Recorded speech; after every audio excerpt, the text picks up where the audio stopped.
ಅವಶ್ಯಕತೆಗಳಿಗೆ ಹುಟ್ಟಿಕೊಳ್ಳುವುದು ಪ್ರೀತಿಯಲ್ಲ, ಅದು ಹೊಂದಾಣಿಕೆ.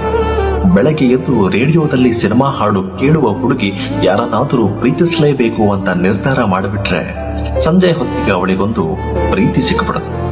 ಕೈ ಚಾಚದ ಹುಡುಗಿಯನ್ನು ತಿರಸ್ಕರಿಸುವ ಹುಡುಗರು ಜಗತ್ತಿನಲ್ಲಿ ತೀರಾ ಅಪರೂಪ.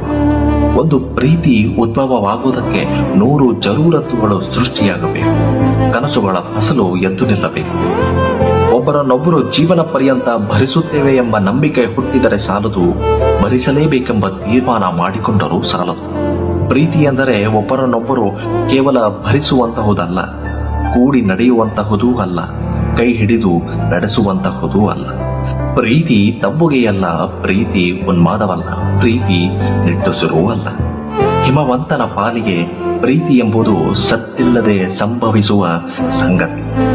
3 ಸಂಜೆಯ ಹೊತ್ತಿನಲ್ಲಿ ಕತ್ತಲಿನೊಳಕ್ಕೆ ಬೆಳಕು ಲೀನವಾಗುವಂತಹ ಕ್ರಿಯೆ, ಬಿಸಿಲ ನೆತ್ತಿಯ ಮೇಲೆ ಮೋಡಗಟ್ಟುವಂತಹ ಮೊದ, ತನ್ನ ಬಯಕೆಗಳಿಲ್ಲದ ಶುಷ್ಕ ದಾರಿಯೊಳಕ್ಕೆ ಎಲ್ಲಿಂದಲೋ ಒಂದು ಕಾಲು ದಾರಿ ಎಂಬಂತೆ ಕನಸು ನಡೆದು ಬಂದು ಕೂಡಿಕೊಂಡಂತಹ ಯೋಗಾಯೋಗ. ಯಾವ ವಿವರಣೆ